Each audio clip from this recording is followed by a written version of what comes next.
കൂട്ടുകാർക്ക് നല്ലൊരു ദിവസം ആശംസിച്ചുകൊണ്ട് മാമ്പഴത്തിന്റെ പുതിയ വീഡിയോയിലേക്ക് സ്വാഗതം.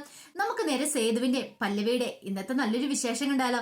അങ്ങനെ ഇന്നത്തെ വിശേഷത്തില് മനീഷ ഇന്ദ്രനെ കാണണമെന്ന് രാജലക്ഷ്മിയോട് ആവശ്യപ്പെടുവാണ്. ഇത് കേട്ട് കഴിഞ്ഞപ്പോ രാജലക്ഷ്മി പറഞ്ഞു, അല്ല അവനെ കാണേണ്ട കാര്യം എന്താന്ന് ചോദിക്കുക. അല്ല അത് പിന്നെ എനിക്ക് ഇന്ദ്രനോട് കുറച്ച് കാര്യങ്ങളൊക്കെ സംസാരിക്കാനുണ്ട് ആന്റി എന്ന് പറയാണ്. അല്ല മോൾക്ക് പറയാനുള്ള എന്താന്ന് വെച്ചാൽ എന്നോട് പറഞ്ഞോളാൻ പറയാം. എനിക്കത് ഇന്ദ്രനോട് നേരിട്ട് സംസാരിക്കാനുള്ള ആന്റിയോട് ഞാൻ പറഞ്ഞല്ലോ എനിക്ക് ഇന്ദ്രനെ വിവാഹം കഴിക്കാൻ താല്പര്യമാന്ന് പറയണം. ഈ സമയമാണ് ഇന്ദ്രൻ അങ്ങോട്ട് ഇറങ്ങി വരുന്നത്. ഇന്ദ്രൻ പെട്ടെന്ന് മനീഷയെ കണ്ടുവച്ച്, നീ എന്തിനാ ഇങ്ങോട്ട് വന്നേന്ന് ചോദിക്കാം. എനിക്ക് കുറച്ച് കാര്യങ്ങൾ നിന്ന് സംസാരിക്കാണ്ട്, ബാ നമുക്ക് മുറിയിലേക്ക് പോവാന്ന് പറയാം.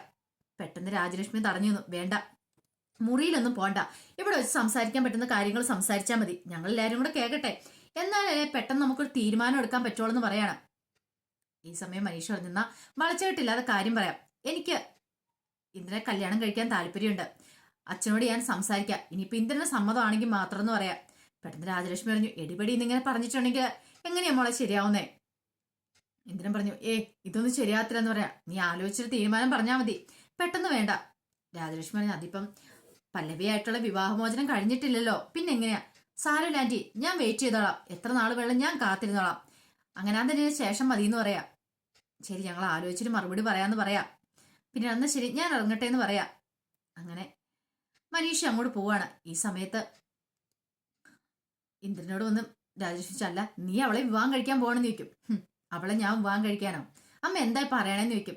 എടാ മോനെ, ഒരു നാള് അവള് നിന്നെ പറ്റിച്ചിട്ട് പോയതല്ല, പിന്നെ അവള് കയറി വന്നിരിക്കുന്നു, അങ്ങനെയുള്ള ഒരുത്തിന് നിനക്ക് വിവാഹം കഴിക്കേണ്ട ആവശ്യമുണ്ടോ?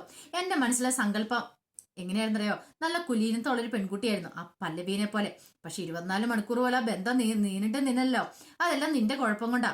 ഇപ്പോഴാണ്ട് വീണ്ടും മനീഷ കയറി വന്നിരിക്കുന്നു. ഇനി ഇങ്ങനെ ആരെങ്കിലും ഉണ്ടോ നിന്റെ ഇതില് ലിസ്റ്റ് കയറി വരാനായിട്ട്?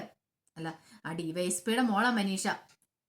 ഒരു കാര്യം ഞാൻ പറഞ്ഞേക്കാം, അവളെ പിണക്കാൻ നിൽക്കണ്ട, പിണക്കിയിട്ടുണ്ടെങ്കിൽ എന്താ സംഭവിക്കാൻ പോകുന്ന അറിയാലോ.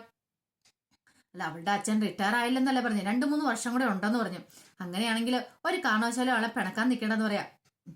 പിന്നീട് ഇന്ദ്രൻ പറഞ്ഞ് ആലോചിക്കാന്ന് പറയാം. എടാ, ആലോചിക്കാനൊന്നുമില്ല, അവൾ ഈ വീട്ടിലേക്ക് കയറി വന്നിട്ടുണ്ടെങ്കിൽ അതോടുകൂടി തീർന്നു. ഇതിനേക്കാളും ഭേദം ഈ വീടിനെ വല്ല പ്രളയവും വന്ന് മൂടുന്നായിരുന്നു. അറിയാലോ അവളുടെ സ്വഭാവമൊക്കെ, പകൽമാന്യന്മാരുടെ ഒപ്പം അവള് കഴിഞ്ഞുകൊണ്ടിരുന്നത്.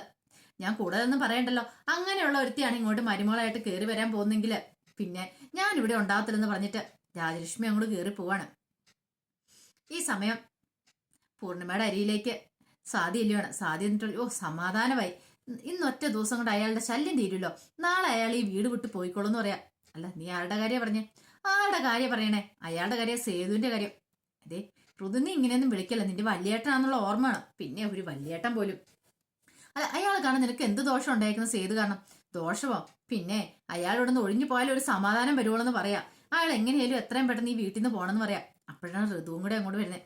ഋതുവും പറയും, ശരിയാ, കർമ്മങ്ങളൊക്കെ കഴിഞ്ഞു കഴിഞ്ഞാൽ പിന്നെ ഒരു നിമിഷം പോലെ അയാളോട് നിൽക്കേണ്ട കാര്യമില്ല, എത്രയും പെട്ടെന്ന് തന്നെ അയാളെ പറഞ്ഞു വിടണം. ഇത്രയും ദിവസം അയാളെ സഹിച്ചല്ലോ എന്ന് ഓർത്തിട്ടാ. എന്റെ ദൈവമേ, അയാളെ സഹിച്ചതിനുള്ള അവാർഡ് കിട്ടണ്ടെന്ന് പറയാം. പൂർണ്ണിമ വെറുതെ അനാവശ്യമുള്ള കാര്യങ്ങളിൽ ഇടപെടില്ല, പറഞ്ഞു കേട്ടല്ലോ. സേതു അവന്റെ കർമ്മങ്ങളെല്ലാം ചെയ്ത് അവൻ പൊക്കോളും, വെറുതെ അവനെ വാശി പിടിപ്പിക്കാനോ ദേഷ്യം പിടിപ്പിക്കാനോ നിങ്ങൾ ചെല്ലേണ്ട കാര്യമില്ലെന്ന് പറയാം. അവൻ ഇതുമായിട്ട് നമുക്കായിട്ട് പ്രശ്നം ഉണ്ടാക്കിയിട്ടില്ല. പിന്നെ ഋതു, നിനക്കറിയാലോ, നീയാണ് പ്രശ്നങ്ങൾ ഉണ്ടാക്കിയത്. വെറുതെ ഒരു കാരണമില്ലാതെ നിക്ലേഴ്സ് കൊണ്ട് ഒളിപ്പിച്ചു വെച്ച നീ തന്നെ നാണം കിട്ടും, അതിന്റെ വല്ല കാര്യം ഉണ്ടായിരുന്നോ?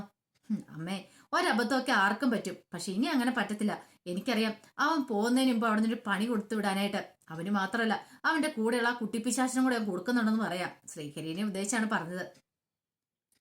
പിന്നീട് കാണിക്കുന്ന അങ്ങനെ കർമ്മങ്ങളൊക്കെ ഇടാനായിട്ട് കടൽപ്പുറത്ത് പൂർണിമ മക്കളും സേതു കുറിപ്പെണ്ണും എല്ലാരും കൂടെ പോയി നിൽക്കുകയാണ്. അങ്ങനെ കർമ്മങ്ങളൊക്കെ ചെയ്തു. കാക്ക വന്ന് ബലിയുടെ ചടങ്ങുകളൊക്കെ ബലിയുടെ ചടങ്ങുകളൊക്കെ നടന്നു. അങ്ങനെ കാക്ക വന്ന് പിണ്ടമൊക്കെ കുത്തിയെടുക്കുകയാണ്. അതിനുശേഷം വീട്ടിലേക്ക് വരിക. വീട്ടിലേക്ക് വന്നതിന് ശേഷം തങ്ങൾ ബാഗൊക്കെ എടുത്ത് സേതു ശ്രീഹരിയും പോകാനായിട്ട് ഇറങ്ങുക. ഈ സമയം കുറിപ്പേട്ട പറഞ്ഞു, സേതു നിനക്ക് പോകണമെന്ന് ചോദിക്കാം. എനിക്ക് പോകണം കുറിപ്പേട്ട, അല്ലെങ്കിൽ ഞാൻ ഇവിടെ എന്തിനാ നിൽക്കണമെന്ന് ചോദിക്കാം. അല്ല, നീ ഈ വീട്ടിലെ കാരണവരായിട്ട് ഈ വീട്ടിൽ നിന്നാൽ നിനക്ക് എന്താ കുഴപ്പമെന്ന് ചോദിക്കാം. എന്റെ പൊന്നോ, അല്ലെങ്കിൽ തന്നെ ഇവിടെ മനുഷ്യന് സമാധാനം. ഒരു 16 ദിവസം ഇവിടെ നിന്ന് 16 യുഗം പോലെ എനിക്ക് തോന്നിയത്, എങ്ങനെയെങ്കിലും രക്ഷപ്പെട്ടാൽ മതി. അങ്ങനെ പറയരുത് സേതു, നിന്റെ അനിയത്തിമാരൊക്കെയല്ലേ ഇവിടെയുള്ളേ? അനിയത്തിമാരാ? കൊള്ളാം, എന്റെ പൊന്നും, അനിയത്തിമാരെന്ന് പറയാൻ തന്നെ എനിക്ക് ബുദ്ധിമുട്ടാ. അവൾമാരാണ് അനിയത്തിമാര്, കടിച്ചു കീറി കൊല്ലാൻ പറ്റുന്ന നിങ്ങള്. ഈ സമയം ശ്രീകരൻ, ഞാൻ മൂത്ത കുട്ടി മാത്രം കുഴപ്പമില്ല, ബാക്കി 2 എണ്ണങ്ങളുണ്ടല്ലോ വിളഞ്ഞ വിത്തുകളാന്ന് പറയണ. ആ 2ാമത്തേനെ കൊണ്ട് ഒരു പൊറുതി ഇല്ലാത്തതെന്ന് പറയാണ്. ഋതുവിനെ ഉദ്ദേശിച്ചാണ് പറഞ്ഞത്. അല്ല, നീ പൂർണ്ണിമയോട് ഒരു വാക്ക് പറഞ്ഞിട്ട് പോകുന്നുണ്ട്. എല്ലാവരോടും പറഞ്ഞ് എല്ലാവരുടെയും അനുമതി മേടിച്ചിട്ടാ ഞാൻ ഇവിടെ ഇറങ്ങണേന്ന് പറയാം, ഇവിടുന്ന് ഇറങ്ങുന്നേന്ന് എന്നും പറഞ്ഞ് സേതു അങ്ങോട്ട് ചെല്ലുക. ഈ സമയത്ത് പൂർണ്ണിമയും പ്രതാപനും എല്ലാവരും അവിടെ ഉണ്ടായിരുന്നു. സേതു പറഞ്ഞു, എന്താണ് 16 ദിവസം എന്നെ സഹിച്ചില്ലേ? അങ്ങനെ 16 ദിവസം സഹിച്ചതിന് നിങ്ങളോട് ഞാൻ നന്ദി പറയുന്നു. ഒരു നന്ദി പറച്ചിൽ അങ്ങ് നടത്തുവാണ്. കാരണം മുകളിലിരിക്കുന്ന മാധവമേനന്റെ ആത്മാവിന് ഇപ്പം ശാന്തി കിട്ടുന്നുണ്ടായിരിക്കും. ആത്മാവ് കിടന്ന് തുള്ളിച്ചാടുമായിരിക്കും. മകൻ കർമ്മങ്ങളൊക്കെ ചെയ്തല്ലോ, അപ്പൊ ഇനി എന്റെ കാര്യങ്ങളൊക്കെ കഴിഞ്ഞു. ഇനിയിപ്പം ഞാൻ എന്റെ പഴയ ജോലി സ്ഥലത്തേക്ക് തന്നെ പോവാ. നമ്മളിങ്ങനെ എങ്ങനെയും തട്ടിക്കൂട്ടി ജീവിച്ചങ്ങോട്ട് മുന്നോട്ട് പോയിക്കോളും. പിന്നെ ഞാൻ ഇനി ഇങ്ങോട്ട് വരാനും പോകുന്നില്ലെന്ന് പറയാ. ഇത് കേട്ടും കുറിപ്പേട്ടൻ പറഞ്ഞു, അങ്ങനെയൊന്നും പറയില്ല സേതു. പിന്നെ അങ്ങനെ പറയണമെന്നാ പറഞ്ഞേ? ഞാൻ ഇനി ഇങ്ങോട്ട് ഒരിക്കലും കാലുകുത്താൻ പോകുന്നില്ല. ഈ സമയം പ്രതാപം പറഞ്ഞു, അതാ നിനക്ക് നല്ലതെന്ന് പറയാണ്. ഇത് കേട്ടതും സേതുവിന് ദേഷ്യം വന്നു. സേതു പറഞ്ഞു, അതേ ഒരു കാര്യം ഞാൻ പറഞ്ഞേക്കാം. എന്നെ ഇവിടെ 16 ദിവസം നിങ്ങൾ തളച്ചിട്ട് നിങ്ങളുടേതായ രീതികളിലൊക്കെ ഉപദ്രവിക്കാൻ നോക്കി. അത് ഞാൻ കൂടുതൽ പറയേണ്ട കാര്യമില്ല. ഋതുവിനും പ്രധാനം ഉദ്ദേശമാണ്. പക്ഷെ അന്നൊക്കെ ഞാൻ ക്ഷമിച്ചു. പക്ഷെ ഉണ്ടല്ലോ, ഞാൻ പുറത്തിറങ്ങി കഴിഞ്ഞാൽ ഉണ്ടല്ലോ, ഇതുപോലെ എന്തേലും പണിയായിട്ട് എൻ്റെ അടുത്തേക്ക് വന്നിട്ടുണ്ടെങ്കിൽ ഞാൻ കാണിച്ചു തരും. ഈ സേതു വരാൻ ഞാൻ കാണിച്ചു തരും എന്ന് പറയാം. പിന്നീട് പറഞ്ഞു, ഇത്രയും ദിവസം എന്നെ സഹിച്ചതിന് എല്ലാവരുടെയും നന്ദി. പ്രത്യേകിച്ച് പുന്നിമടത്തിലെ പൂർണ്ണിമയോട്, പിന്നെ അവരുടെ 3 മക്കളോട്. 3 മക്കളെന്ന് പറഞ്ഞിട്ടുണ്ടെങ്കിൽ അഹങ്കാരികളായ 3 മക്കള്. പിന്നെ അവരുടെ എല്ലാ അങ്കിളിനോട്, അതായത് പ്രതാപനോട്. ഇനി വരുന്ന തലമുറയിലെ പുതിയ രാഷ്ട്രീയക്കാരനല്ലേ, രാഷ്ട്രീയ ഭാവി നന്നായിട്ടുണ്ടല്ലോ. അപ്പൊ അയാളോട് ഞാൻ എല്ലാവരും നന്ദി രേഖപ്പെടുത്തുന്നു പറയണം. പിന്നെ എന്നെ ഇങ്ങോട്ട് കൊണ്ടുവന്ന കുറുപ്പേട്ടന് പ്രത്യേകം നന്ദി പറയാന്ന് പറയാം. എന്നാ ശരി, ഞാൻ അങ്ങോട്ട് ഇറങ്ങട്ടെ എന്ന് പറയാം. ഋതു പറഞ്ഞു, പെട്ടെന്ന് ഇറങ്ങിപ്പോക്കോ, മേലെ ഈ പടി ചവിട്ടിയേക്കല്ലെന്ന് പറയണം. ഇത് കേട്ടതും പെട്ടെന്ന് പൂർണ്ണിമ പറഞ്ഞു, നീ എന്താ ഋതു പറഞ്ഞെന്ന് ചോദിക്കണം. ഇതേ മിണ്ടലെന്ന് പറയണം. ഋതു പറഞ്ഞു, അതെ എനിക്ക് പറയാനുള്ളത് ഞാൻ എവിടെയാണെന്നും പറയും. പറഞ്ഞു കേട്ടല്ലോ, മേലെ ഈ പടിക്കകത്ത് കാല് കുത്തിയാണെന്ന് കാരണം അടിച്ചു പൊട്ടിക്കുമെന്ന് പറയണം. ഇത് കേട്ടതും പെട്ടെന്ന് അങ്ങോട്ട് സേതു വന്നിട്ട്, നീ എന്ത് ചെയ്യും? ഒന്നും ചെയ്യാൻ പോകുന്നില്ല. അതെ, നിനക്കും നിന്റെ അങ്കിളിനുള്ള ഞാൻ തരുന്നുണ്ട്. പക്ഷെ ഇവിടെ വെച്ചല്ല, ഞാൻ തന്നോളാന്ന് പറയാം. എന്നാ താടോ, താൻ തന്നിട്ട് അങ്ങോട്ട് പോയാൽ മതി എന്ന് പറയണം.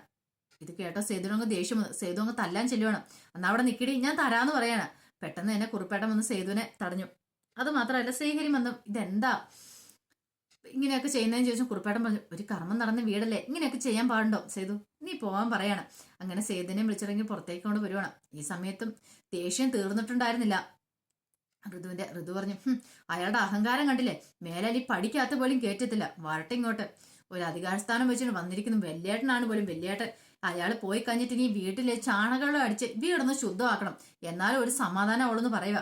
ഇതൊക്കെ സേതു കേട്ടു. സേതു നല്ല ദേഷ്യം വന്നു. പക്ഷെ കുറുപ്പേട്ടൻ പറഞ്ഞു, വേണ്ട മോനെ പോട്ടെ എന്ന് പറഞ്ഞ് ഞങ്ങൾ താഴേക്ക് ഇറക്കിക്കൊണ്ട് പോവാണ്. അങ്ങനെ താഴേക്ക് ചെന്ന് വണ്ടിയിലേക്ക് കയറാൻ തുടങ്ങുമ്പോഴാണ് വേറൊരു കാറ് വന്ന് ഇന്നങ്ങോട്ട്.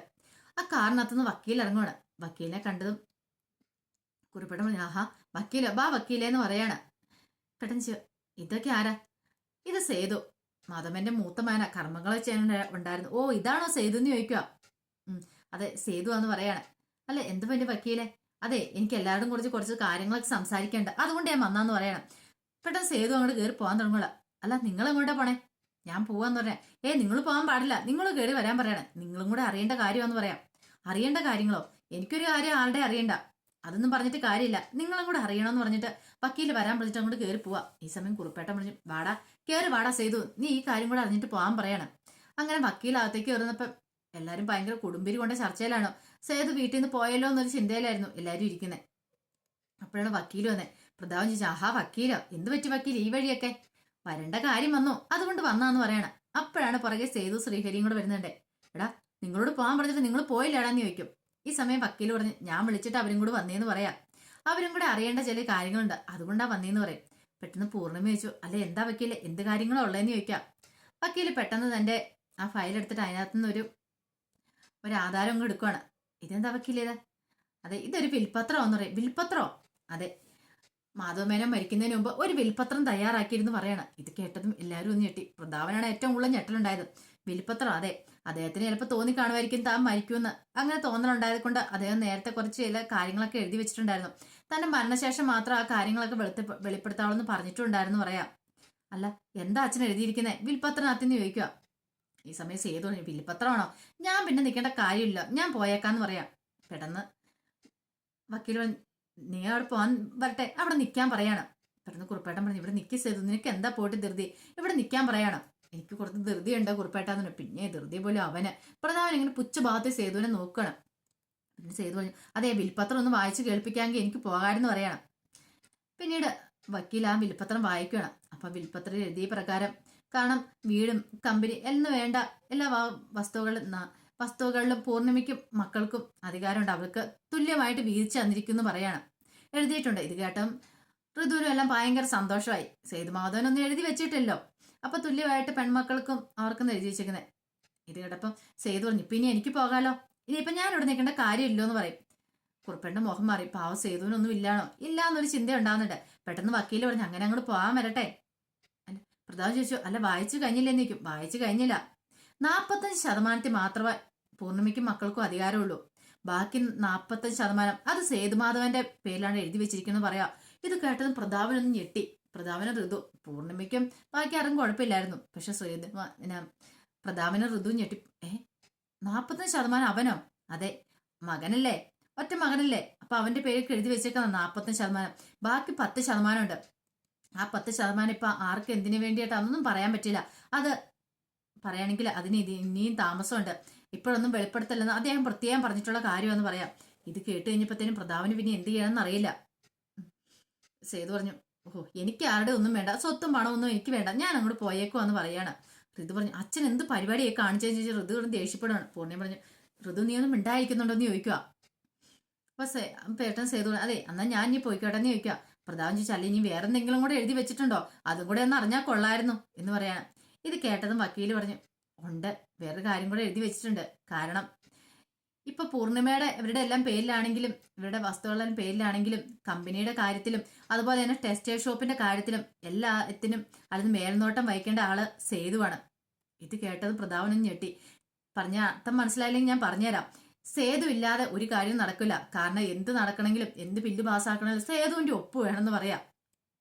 തകർന്ന് തരിപ്പണമായ ഋതുവും പ്രതാപനും കൂടെ നിൽക്കുക. എന്ത് ചെയ്യണമെന്ന് അറിയില്ലാതെ അന്തം വിട്ട് സേതു നിൽക്കുക. അപ്പൊ അതിന്റെ വിശേഷങ്ങളൊക്കെ നമ്മൾ കണ്ട ഋതുവിനും പ്രതാപനെ കനത്ത തിരിച്ചടിയാണ് കിട്ടിയിരിക്കുന്നത്. അപ്പൊ ഇതിന്റെ ബാക്കി വിശേഷങ്ങളുമായിട്ട് വൈകുന്നേരത്തെ പ്രമോയി വരാട്ടോ. ഒരിക്കൽ കൂടി എല്ലാവർക്കും നല്ലൊരു ദിവസം ആശംസിച്ചു നിർത്തുന്നു. നന്ദി.